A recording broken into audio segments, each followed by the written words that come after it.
Hello बच्चों, welcome to Geetanjali पाठशाला and this is Gautam. और आज के इंपॉर्टेंट करंट अफेयर्स न्यूज़ देखेंगे। ठीक है, तो आज का हमारा कोट क्या है कि success is the stumbling from failure to failure with no loss of enthusiasm. तो इसका मतलब क्या है कि आपकी जो सक्सेस है वो इससे डिफाइन होती है कि आप जो है, अगर आपकी लाइफ में कुछ फेलियर्स भी आते हैं तो भी आप उसमें स्टम्बल करते हैं, लेकिन आप रुकते नहीं हैं, आप अपने काम को लगातार करते रहते हैं।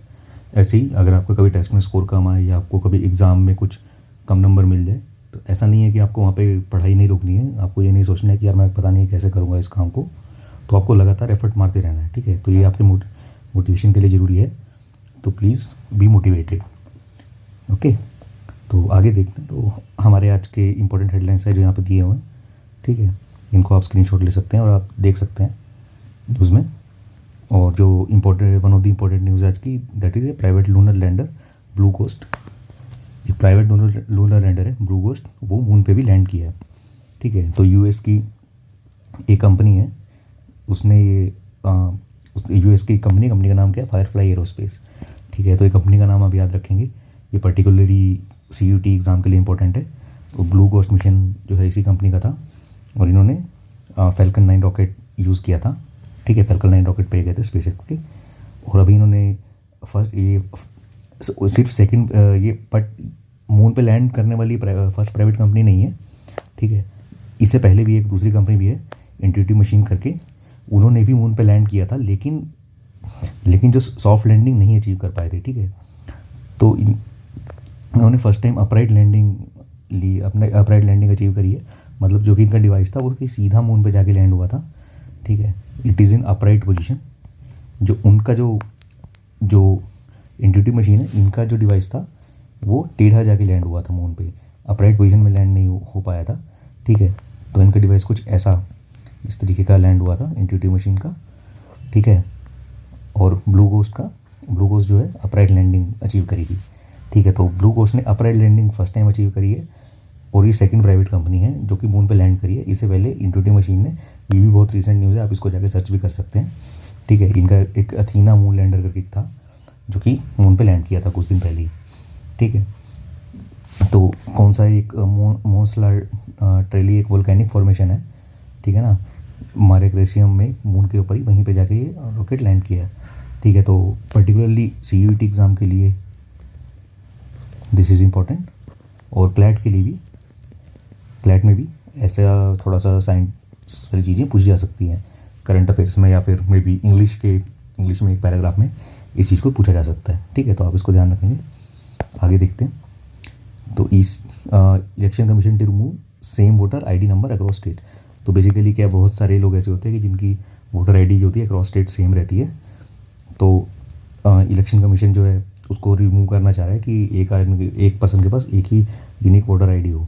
ठीक है, तो हर एक के पास एक एपिक मतलब इलेक्टर्स फोटो आइडेंटिटी कार्ड जो है सबके पास एक ही होना चाहिए। ऐसा नहीं होना चाहिए कि एक स्टेट में अलग है, फिर दूसरे स्टेट में भी, तीसरे स्टेट में भी आपके पास एक इलेक्टोरल आईडी है। ठीक है, तो फिर यहाँ पे एरोनेट 2.0 करके एक इलेक्शन कमीशन ऑफ इंडिया का पोर्टल है। ठीक है, वहाँ पे ऐसे आप रजिस्टर कर सकते हैं। तो वहाँ उस पोर्टल को यूज़ किया जा रहा है कि इस प्रॉब्लम को सॉल्व करने के लिए एक नेशन वाइड एक सिंगल लिस्ट बनाई जा रही है। ठीक है, तो ये डिजिटल प्लेटफॉर्म है। It is for to streamline the electoral roll and update voter data in real time में ये वोटर डेटा को अपडेट करता है। ठीक है ना, और आगे देखते हैं आगे क्या न्यूज़ है। ठीक है, लॉन्ग रूट्स करके एक एडिटोरियल में आर्टिकल आया था द हिंदू में। ठीक है, तो बेसिकली किस चीज़ के ऊपर है कि 2 वुमेन जुडिशियल ऑफिसर थे मध्य एमपी में, उनको रीइंस्टेट किया गया था, जिनको इनएफिशिएंसी के लिए डिसमिस किया गया था। ये आपने स्टोरी पहले भी आपने रीड की होगी।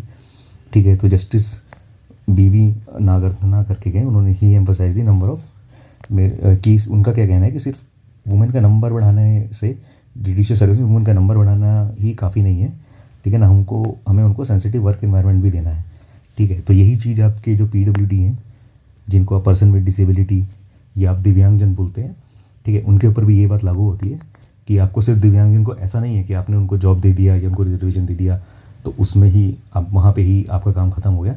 आपको वहाँ पे फ्रेंडली वर्क एनवायरनमेंट भी देना होता है। ठीक है, तो friendly work environment is also important. ठीक है, कि ताकि सब लोग अपना काम अच्छे से कर सकें। ठीक है, तो उसको जो ऑर्डर था उसको प्यूनिटिव, आर्बिट्रेरी और इलीगल करार दिया था जजेस ने। ठीक है, और यहाँ पे जो है जेंडर इक्वलिटी का भी एक इशू यहाँ पे आ जाता है। ठीक है, तो आप अपनी एनसीईआरटी जाके एनसीईआरटी सोसाइटी की जो एनसीईआरटी होती है सोशल इश्यूज, या फिर इंडियन सोसाइटी की जो एनसीईआरटी है, ठीक है, तो वहाँ पे रोल ऑफ वुमन जाके आप देख सकते हैं। ठीक है ना, रोल ऑफ वुमन क्या रहा है सोसाइटी में, role of woman in society क्या रहा है। ठीक है, या वुमन को क्या क्या इशू फेस करने पड़े हैं, तो ये चीज़ें आपको पता होनी चाहिए। ठीक है, इस तरीके की जजमेंट से आपको ऐसी चीज़ों को जाकर रिवाइज करना है। आगे देखते हैं, तो Euclid space telescope, Euclid space एक स्पेस टेलीस्कोप है that discover new Einstein ring in near by Galaxy की नई आइंस्टाइन रिंग उसने डिस्कवर की है। ठीक है, तो ये भी मोस्टली साइंस टेक का आर्टिकल है मेनली।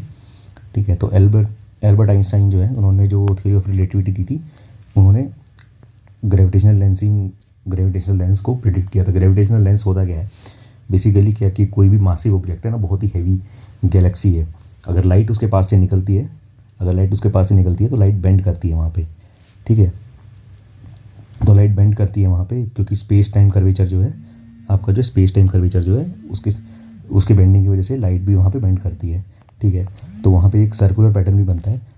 सर्कुलर पैटर्न कैसे बनता है, when we observe a distant galaxy with a telescope its light में encounter another galaxy on its way. ठीक है, तो यहाँ पे जो डिस्टेंस गैलेक्सी है, यहाँ से जो लाइट निकल रही है, तो बीच में एक दूसरी गैलेक्सी भी रहेगी, उसको इनकाउंटर कर सकता है, उसको ये जो कि मिलेगी, तो ये जो कि लाइट दूसरी गैलेक्सी जो है ये लाइट को बेंड करेगी। ठीक है ना, इसी कोई ग्रेविटेशनल लेंसिंग बोलती है।